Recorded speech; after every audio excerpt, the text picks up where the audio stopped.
स्वागत है आपका अर्बन न्यूज में। मैं आपके साथ वासंती कलाल। ಇವರ ಮೇಲೆ ಅವಲಂಬಿತರಾಗಿರ್ತಕ್ಕಂಥ ಅನೇಕ ಕುಟುಂಬಗಳಿವೆ, ಅನೇಕ ಒಂದು ವ್ಯಾಪಾರಸ್ಥರಿದ್ದಾರೆ ಅಂತಕ್ಕಂಥದ್ದನ್ನ ಗಮನದಲ್ಲಿ ಇಟ್ಕೊಳ್ಬೇಕು. ಇಲ್ಲಿ ಏನ್ ಮನಿ ಫ್ಲೋಟಿಂಗ್ ಆಗ್ತಿದೆ ಈ ರಾಜ್ಯದಲ್ಲಿ, ಈ ದೇಶದಲ್ಲಿ, ಇದು ಗುತ್ತಿಗೆದಾರರು ಮುಖ್ಯ ಕಾರಣೀಕರ್ತರಾಗಿರ್ತದೆ ಅಂತಕ್ಕಂಥದ್ದನ್ನ ವಿಚಾರವಾಗಿ ಇಟ್ಕೊಳ್ಬೇಕು. ಯಾಕಂತಂದ್ರೆ ಇಲ್ಲಿ ಮನಿ ಫ್ಲೋಟಿಂಗ್ ಈ ಸರ್ಕಾರಕ್ಕೆ ಅತ್ಯಂತ ಹೆಚ್ಚಿನ ಟ್ಯಾಕ್ಸ್ ಅನ್ನು ನೀಡುವಂತವರು ಈ ಗುತ್ತಿಗೆದಾರರು ಅಂತಕ್ಕಂಥದ್ದನ್ನ ಮನಗಾಣಬೇಕು.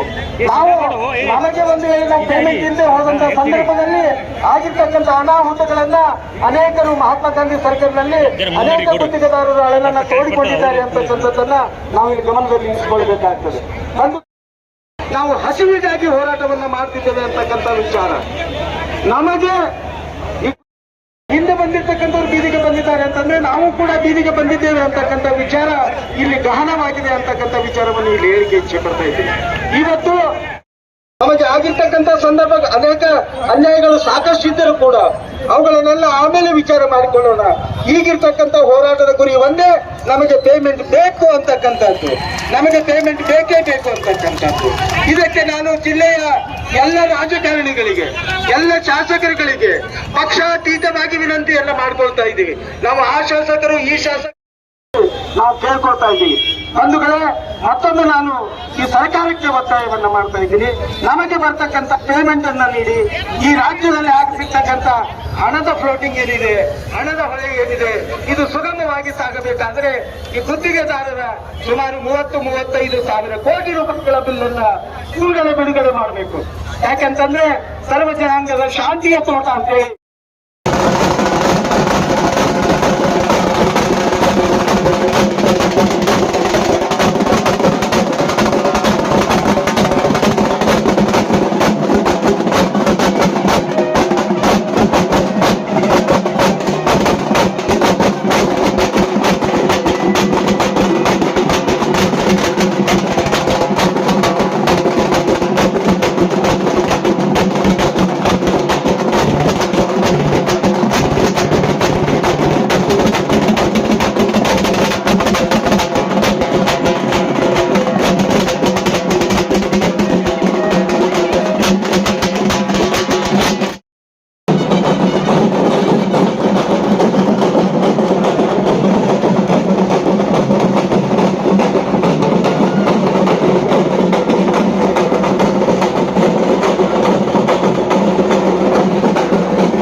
ಸ್ವಲ್ಪ ಫ್ಲೋ ಮಾಡಿ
ಮಾಡಿದ್ದು ಸಾಲ ಕೆಲಸ ಮಾಡಿದ್ದು ಹಣವನ್ನು ಕೊಡುತ್ತಾರೆ. ಸರ್ಕಾರ ಅಯೋಗ್ಯ ಸರ್ಕಾರ ಅಂತ ಹೇಳಲಿಕ್ಕೆ ನಾವು ಬಯಸ್ತೀವಿ. ಯಾಕಂದ್ರೆ ಸರ್ಕಾರದವರು ನಮ್ಮ ರೋಡ್ ಆಗಲಿ ನಮ್ಮ ಇದು ಆಗಲಿ ಗುತ್ತಿಗೆದಾರರಿಂದ ಸರ್ಕಾರ ನಡೆಯುತ್ತೆ. ಯಾಕಂದ್ರೆ ಅವ್ರ ಕೈಲಿಂದ ಆಗಿರುವಂಥ ಹಣವನ್ನು ಕೊಡದಿದ್ರೆ ಸರ್ಕಾರ ನಡೆಸಲಿಕ್ಕೆ ಅವರಿಗೆ ಯಾವುದೇ ಥರ ಯೋಗ್ಯತೆ ಇಲ್ಲ.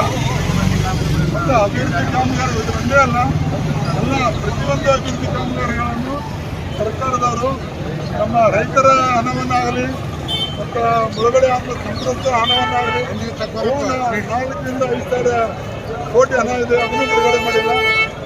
ಕೋಟಿಗೆ ಮಾನ್ಯತೆಯೂ ಕೊಟ್ಟಿಲ್ಲ. ಕೋಟಿನ ಮಾನ್ಯ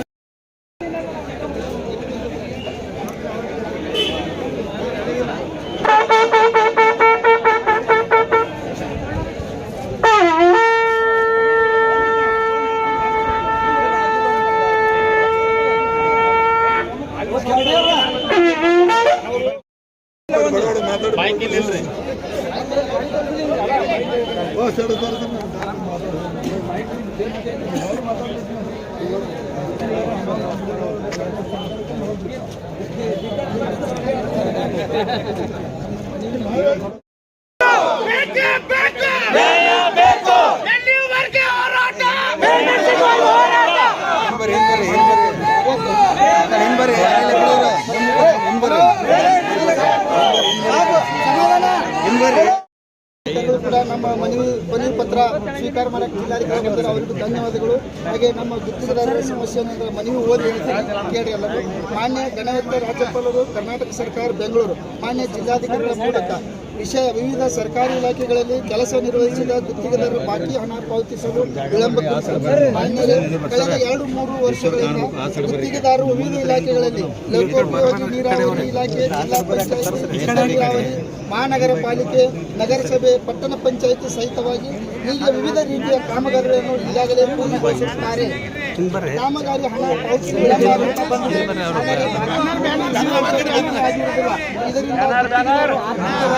ತೊಂದರೆಗೊಳಪಟ್ಟಿರುತ್ತಾರೆ. ಸದರಿ ಕಾಮಗಾರಿಗೆ ಬೇಕಾದ ಕಚ್ಚಾ ಸಾಮಾನುಗಳನ್ನು ಸಿಮೆಂಟ್, ಕಬ್ಬಿಣ, ಡಾಂಬರ್ ಹಾಗೂ ಇಟ್ಟಿಗೆ, ಬಣ್ಣ, ಮರಳು, ಜಲ್ಲಿ ಪೂರೈಸಿದ ವ್ಯಾಪಾರಸ್ಥರು ಬಾಕಿ ಹಣ ಪಾವತಿಸಲು ಒತ್ತಾಯಿಸುತ್ತಿದ್ದಾರೆ. ಅದರಂತೆ ಸಾಲ ನೀಡಿದ ಬ್ಯಾಂಕ್ಗಳು, ರಾಷ್ಟ್ರೀಕೃತ ಬ್ಯಾಂಕ್ಗಳು ಹಾಗೂ ಸಹಕಾರಿ ಬ್ಯಾಂಕ್ಗಳು ಹಣ ಪಾವತಿಸುವ ಸ್ವಸಹಾಯ ಸಂಘಗಳು ವೈಯಕ್ತಿಕವಾಗಿ ಕೈಗಡ ಪಡೆದ ಸಾಲ ಕೊಟ್ಟವರು ಎಲ್ಲರೂ ಬಾಕಿ ಹಣ ಪಾವತಿಸಲು ಒತ್ತಡ ಹೇರುತ್ತಿದ್ದಾರೆ.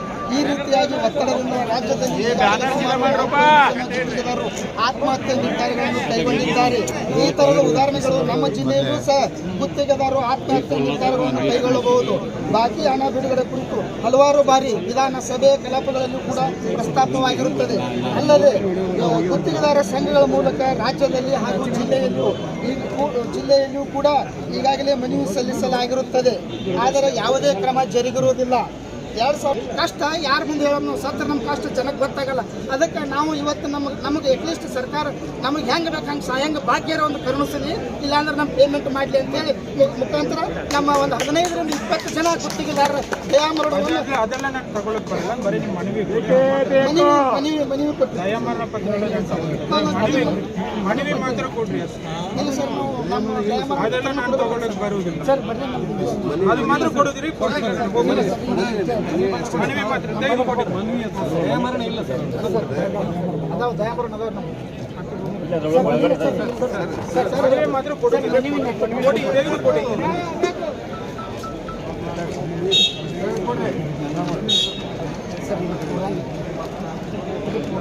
ಅದೆಲ್ಲ ನೀವು ಬೇರೆ ಪ್ರೊಸೀಜರ್ ಮಾಡಿದ್ರೆ ಮನವಿ ಬಾಕಿ ಪೇಮೆಂಟ್ ಮಾತ್ರ ಮನವಿ ಕೊಡ್ರಿ. ಏನೋ ದಾರಿ ಕೊಟ್ಟು ಬಂದು ಏನೋ ಕೊಡ್ತಾ ಇದ್ರಿ ನೀವು. ಇಲ್ಲ ಸರ್, ಇದು ಒಂದು ಲೈನ್ ಇದು ಮಾತ್ರ ಕೊಡಿ. ಹೇಳ್ರಿ ಈ ಕಡೆ ಬರ್ರಿ ಸರ್. ಅದು ತೆಗೀರಿ ಫಸ್ಟ್. ಇದು ಮಾತ್ರ ಕೊಡ್ರಿ ಇದು ಹೇಳ್ರಿ ಸರ್ ಹಿಂದೆ ಸರ್ ಈಗ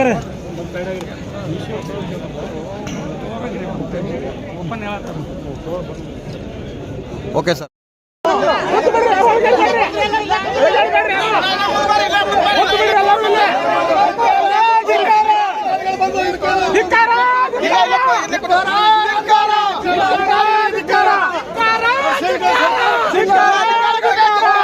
ಯಾವ ನಿಮ್ಮ ನಿರ್ದೇಶನ ಕೊಟ್ಟಿದೆ? ಏನು ನೀವು ಏನು ಮಾತಾಡಬಾರ್ದು ಅಂತ ಯಾರು ನಿಮಗೆ ನಿರ್ದೇಶನ ಕೊಟ್ಟಿದ್ದು ಹೇಳ್ರಿ. ದಯಾಮರಣ ಬೆಂಕಿ ಹೆಸರೇ ನಾವು ರೈಸ್ ರೇಡಿ ಮಾಡ್ತೇವೆ ರಾಜ್ಯಪಾಲಕ ನಾವು ಸ್ವಯಂ ಘೋಷಿತ ನಿಮ್ಮ ಹೆಸರು ಮೇಲೆ ಉರ್ಲಾಕೋತೇವೆ ಬಟ್ ನೀವು ಒಂದು ಸೌಜನ್ಯತೆ ಒಂದು ಹೇಳ್ಬೇಕಲ್ಲ ಯಾವ ಶಿಷ್ಟಾಚಾರದೊಳಗೆ ನೀವು ಪ್ರಜಾಪ್ರಭುತ್ವ ವ್ಯವಸ್ಥೆ ಒಳಗೆ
ನೀವು ಕೊಡ್ತೀನಿ ಅಂತ ಅಟ್ಲೀಸ್ಟ್ ನಮಗೆ CM ಅವ್ರ ಜೋಡಿ ಮಾತಾಡೋಕ್ಕಾಗಲ್ಲ ಅದಕ್ಕೆ ನಿಮ್ಗೆ DC ಆಫೀಸಿಗೆ ಬಂದೆವು ಸರ್ ನೀವು DC ಅವರೇ ನಮ್ಮನ್ನ ನಮ್ಮ ತಂದಿನ ಕಾಲೇ ಹೋದಾಗ ನಮ್ಮ ಯಾರ ಮನೆಗೆ ಹೋಗಿ ಸರ್ ಉಸ್ತುವಾರಿ ಸತಿ ಬಿಟ್ಟರೆ ಯಾರು DC ಸರ್ ಸಾಂತ್ವನ ಹೇಳಿ ಸರ್ ವಾಯ್ಸ್ನ ಕೊಡಿ ಸರ್ ಪರವಾಗಿ ಬಂದಿದ್ದು ಅವ್ರಿಗೆ ಅದು ಬೇಡ ಅಂತ ನಾವೇನಿದ್ರೆ ನಮ್ಗೆ ರಾಜ್ಯಪಾಲರಿಗೆ ವಹಿಸಿ ಏಡಿ ಮಾಡೋದು ಮತ್ತಂತ ಉಳಿಕೆದ ಮನವಿ ನಾವು ಸ್ವೀಕಾರ ಮಾಡ್ತೀವಿ ಇದು ಯಾವ ದೇಶದಲ್ಲಿ ಯಾವ ಪ್ರಪಂಚದಲ್ಲಿ ಹೇಳಿ ಸರ್ ಶಾಂತಿ ಕರ್ನಾಟಕ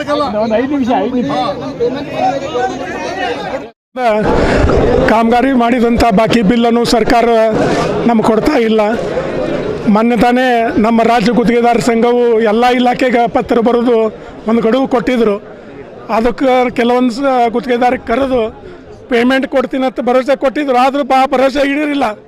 ಹೀಗಾಗಿ ನಾವು ಜಿಲ್ಲಾದಿಂದನೇ ನಮ್ಮ ಪ್ರಥಮ ಇಡೀ ಕರ್ನಾಟಕನಲ್ಲೇ ಪ್ರಥಮ ಬಿಜಾಪುರದಿಂದ ಸ್ಟಾರ್ಟ್ ಮಾಡಬೇಕಂತ ನಾವು ಒಂದು ನಿರ್ಣಯ ತೊಗೊಂಡು ಇವತ್ತು ಸಿದ್ದೇಶ್ವರ ಗುಡಿಯಿಂದ ಅಂಬೇಡ್ಕರ್ ಗಾಂಧಿ ಚೌಕ್ ಬಸವೇಶ್ವರ ಸರ್ಕಲ್ ಮತ್ತು ಅಂಬೇಡ್ಕರ್ ಸರ್ಕಲ್ನಿಂದ DC ಅವ್ರ ಮನವಿ ಕೊಡೋಕೆ ಬಂದಿದ್ದೀವಿ. ನಾವು ಸಾಕಷ್ಟು ತೊಂದರೆ ಒಳಗೆ ಆಗಿವೆ. ಯಾಕಂದರೆ ನಾವು ಕಾಂಟ್ರಾಕ್ಟರ್ ಅಂದರೆ ಒಂದು ಚೈನ್ ಲಿಂಕ್ ಇದ್ದಂಗೆ. ಇವತ್ತು ನಾವು ನಮ್ಮಿಂದ ಕಾರ್ಮಿಕರು ಇರ್ತಾರೆ, ಅವರಿಂದ ಪೇಮೆಂಟ್ ನಾವು ಕೊಡಬೇಕಾಗ್ತದೆ. ಮತ್ತು ಅಂಗಡಿಕಾರರು ನೀವು ಸಿಮೆಂಟ್ ಇರಬೇಕು, ಕೆಬನ್ ಇರ್ಬೋದು, ಸ್ಟೀಲ್ ಎಲ್ಲ ಪೇಂಟ್, ಹೀಗಾಗಿ ನಾವು ಚೈನ್ ಲಿಂಕ್ ನಮಗೆ ಪೇಮೆಂಟ್ ಆದರೆ ಅವ್ರಿಗೆ ಎಲ್ಲ ಕೆಲಸ ನಡೀತಾವೆ. ಸಾಕಷ್ಟು ಮಾರ್ಕೆಟ್ನಾಗ ಇವತ್ತೆಲ್ಲ ಅಂಗಡಿಗಳು ಮುಚ್ಚುವಂಥ ಪರಿಸ್ಥಿತಿ ಬಂದದ. ನೀವು ಬೇಕಂದ್ರೆ ನೀವು ಕೆಲವೊಂದು ಅಂಗಡಿಗಾರಿಗೆ ಅಥವಾ ಇಲ್ಲಿದ್ದಂಥ ಕಾರ್ಮಿಕರು ಕೇಳ್ರಿ ನಮ್ಮ ಪರಿಸ್ಥಿತಿ ಹೆಂಗಾಗ್ಯದ. ಬ್ಯಾಂಕ್ನವ್ರಿಗೆ ನಾವು ಬಡ್ಡಿ ಕೊಡ್ತಾ ಇಲ್ಲ. ಪೇಮೆಂಟ್ ಸರ್ಕಾರ ಬರೀ ಮುಗಿಗೆ ತುಪ್ಪ ಒರೆಸ್ದಂಗೆ ಬರೀ 5% ಕೊಟ್ಟೆ, 10% ಕೊಟ್ಟೆ. ಅದು ನಮ್ಗೆ GST ಒಂದು ಕಾಟ ಇದೆ, ಅದಕ್ಕೂ ನಾವು ಪೇಮೆಂಟ್ ಕೊಡಬೇಕು, ಲೇಬರಿಗೆ ಕೊಡಬೇಕು, ಬಡ್ಡಿ ಕೊಡಬೇಕು. ಹೀಗಾಗಿ ನಾವು ಒಂದು ನಿರ್ಣಯಕ್ಕೆ ಬಂದಿದ್ದೀವಿ. ಈ ಫೆಬ್ರವರಿ ಅಂತ್ಯದೊಳಗೆ ಪೇಮೆಂಟ್ ಆಗಲಿಕ್ಕಂದ್ರೆ ನಾವು ಎಲ್ಲ ನಮ್ಮ ಕುಟುಂಬದವ್ರ ಸಮೇತ ಹೋರಾಟ ಮಾಡಬೇಕು. ಅಹೋರಾತ್ರಿ ಧರಣಿ ಮಾಡ್ತೀವಿ ಅಂತ ಈ ಸಂದರ್ಭದಲ್ಲಿ ಹೇಳ್ತಾರೆ. ನನ್ನ ಹೆಸರು ಅರುಣ್ ಮಠ, ಗೌರಾಧ್ಯಕ್ಷರು, ವಿಜಯಪುರ ಜಿಲ್ಲೆ.